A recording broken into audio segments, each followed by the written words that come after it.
कथावाचक जी ने कथा इतनी लंबी खींच ली कि 2 बजा दी।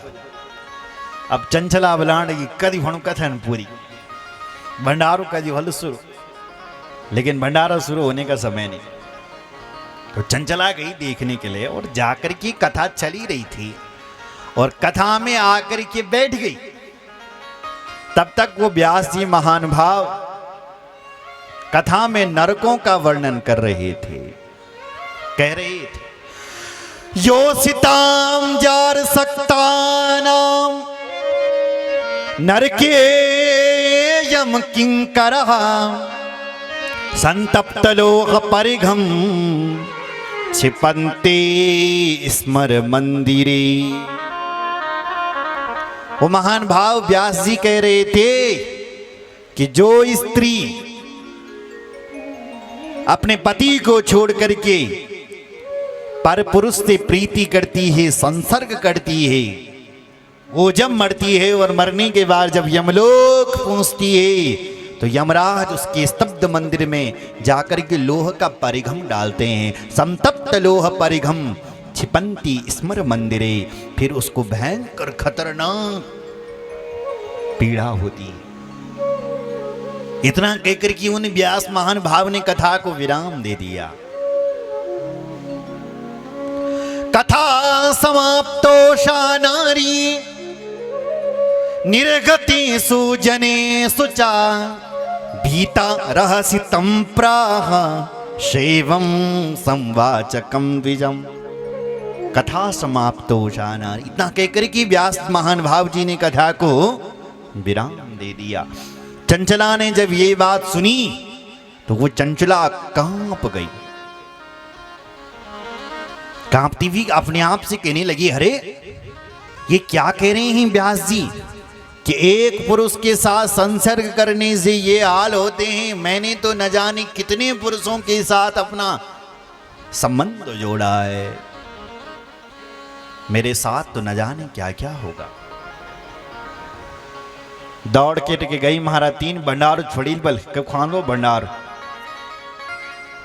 उठ गई, भूख उठ गई, भूख बाजी फेंडी, दौड़ करके गई और व्यास जी के चरणों में लोट-पोट हो गई, प्रणाम करने लगी। व्यास जी से कहने लगी, हे भगवान ये आप क्या कह रहे हैं,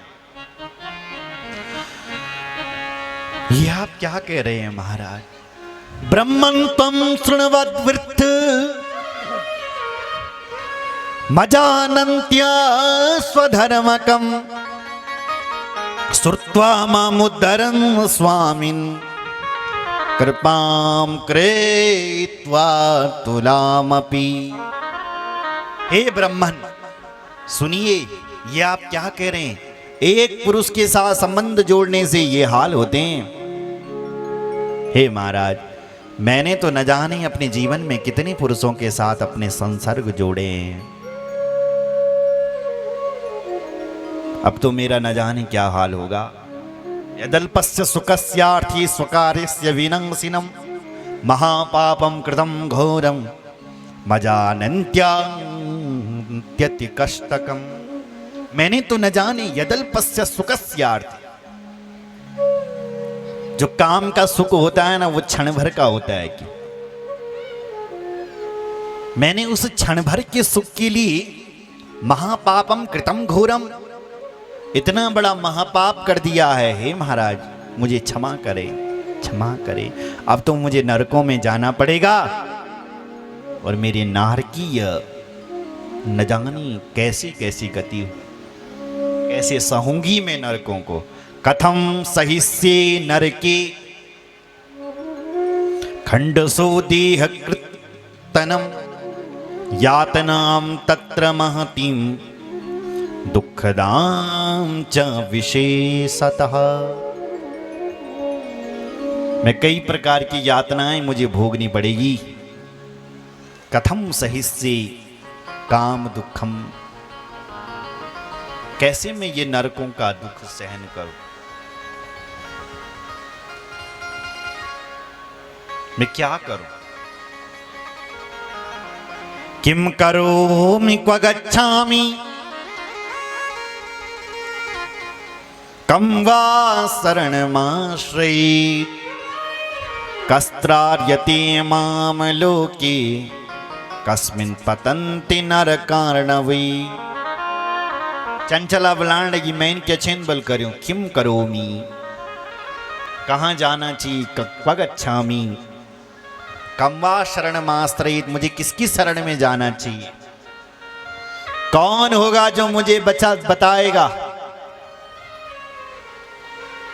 फिर मन में विचार करी, तुम व्यास जी के चरणों में ही प्रणाम करी। बोली व्यास जी से बोली, व्यास जी मुझे तो लग रहा है कि आप ही मेरे अब सब कुछ हो। त्वमेव मे गुरुर्ब्रह्मा त्वं माता त्वं पितासि च उद्धार मां दीनां त्वमेव शरणं गता। हे महाराज, तुम ही मेरे गुरु हो, त्वमेव मे गुरुर्ब्रह्मा। मुझे लग रहा है तुम ही मेरे गुरु हो जिन्होंने मेरा मार्गदर्शन किया। गुरु का अर्थ क्या होता है? गु मन अंधकार, रू मन प्रकाश। जो हमें अंधकार से प्रकाश की ओर ले जाए वो गुरु हैं साहब। जिन्होंने तुम्हारे जीवन को बदला है वो तुम्हारे गुरु हैं। लेकिन शिक्षा के गुरु तो कई होने चाहिए। दत्त भगवान कहते हैं जहां से तुम्हें शिक्षा मिले वो तुम्हारा गुरु है, लेकिन सदगुरु भले एक होना चाहिए। जय मन तुम गुरु मंत्र लेंदा, उनको कहते हैं सदगुरु। तो सदगुरु जीवन में एक छेन हुई और शिक्षा गुरु बल कई छेन हुआ, जहां से शिक्षा मिले ले लो। तो कह रही हैं चंचला, तुम ही मेरे गुरु हो, तुम ही माता पिता हो, आप ही मेरा उद्धार करो महाराज, आप मेरा उद्धार करो। वो ब्राह्मण इतने अच्छे इतने प्यारे थे, उन्होंने कहा चंचला तुम्हें शिव कथा सुनकर के वैराग्य हुआ है, तुम्हारे भीतर के पाप तो ऐसे ही नष्ट हो गए हैं।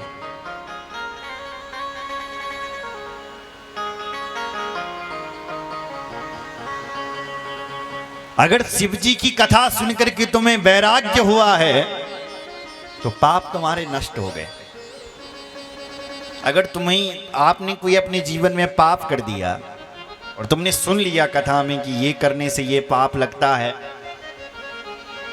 और तुम्हें प्रायश्चित हो गलती हुई मैसी, और फिर ये संकल्प कर दिया कि मैं आज के बाद ऐसा कुकर्म नहीं करूंगा, तो वो सारे पाप भस्म हो जाते हैं। शर्त एक ही है, फिर ना करें। ब्राह्मण देवता कह रहे हैं, मां भैसी दुज पत्नी त्वं शिवस्य शरणं व्रजः शिवानुगृहता सर्वं पापं सद्यो विनश्यति। मां भैसी दुज पत्नी त्वं, हे ब्राह्मण पत्नी तुम घबराओ मत, क्योंकि तुम भगवान शिव जी की शरण में आए हो। शिवस्य शरणं व्रजः, तुम्हें शिव पुराण सुनकर के वैराग्य हुआ है। हे चंचला, तुम्हारे पाप तो ऐसे ही नष्ट हो गए, फिर भी तुम्हें लगता है कि मेरे पाप रह गए, नरक न जाना पड़े। आओ हम तुम्हें शिव पुराण की कथा सुनाते हैं। चंचला को पुनः बिठाया, वो कथा तो विराम हो चुकी थी महाराज।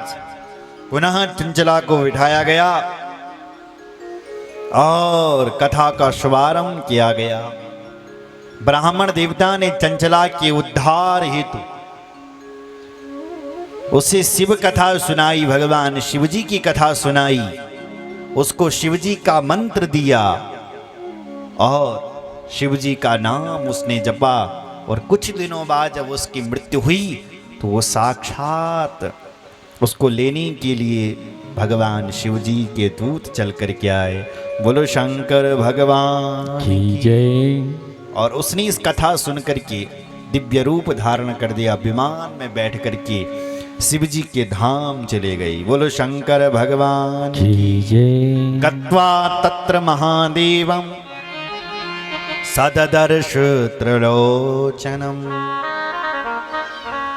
ब्रह्मा विष्णु दिव्य देवे सैव्यमानम सनातनम।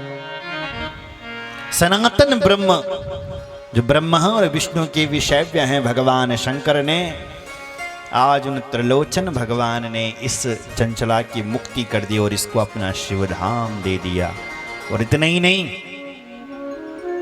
पार्वती बल चंचला अपनी सखी बनाई। क्या बनाई? सखी। जो शिव पुराण की क्या क्या कथा क्या सुन बल, वो सारी माताएं पार्वती की सखी बन जाती है। किसकी सखी? पार्वती की सखी। सखी मतलब जो साथ में रहे वो सखा, सखी। साथ खाए, साथ सोए, साथ में रहे वो सखी। सेवक नहीं, सेवक तो चरणों में रहते हैं साथ। जैसे हनुमान जी वो भगवान के सेवक हैं, और इतने बड़े सेवक हैं हनुमान जी कि अपनी सेवा से राम जी को अपने बस में कर लिया। सुमिर पवन सुत पावन नामू, अपने बस कर राखे राम। अपने बस में कर रखा है हनुमान जी ने राम।